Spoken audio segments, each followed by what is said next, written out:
Hi guys, let's make my dairy-free Tuscan chicken recipe. Watch the video to learn more. Righto guys, let's make my dairy-free Tuscan chicken.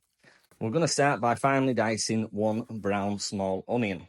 If you don't know how to finely dice an onion, it really doesn't matter, but I do have a video on my TikTok account.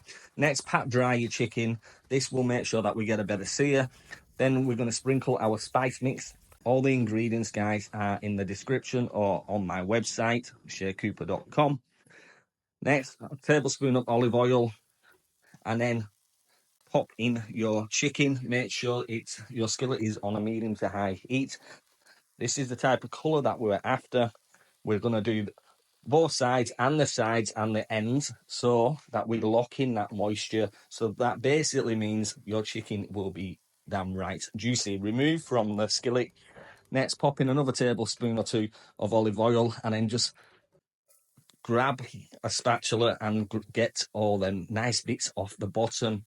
Turn the heat down, pop in your onion, cook it until it's nice and tender, pop in your garlic, your remaining spices, your sun-dried tomatoes, and your dairy-free cream. Now, there's a recipe on my website for the dairy-free cream as well as the parmesan. Next, we're going to put some gluten-free chicken stock in, take it off the heat so your sauce does not split. Keep stirring. Here's the parmesan. I've told you there's actually a recipe on my website for that as well. And next, season with salt and pepper. Now, if you're not dairy-free or gluten-free, just use normal stuff, guys. This recipe is for everyone. Pop in your spinach, give it a good mix again. And then next, we're going to add our chicken back into the pan with the juices, and then just base over the top of that chicken. Pop a lid on, cook for 8 to 10 minutes until it's cooked, but keep basting as you're cooking it.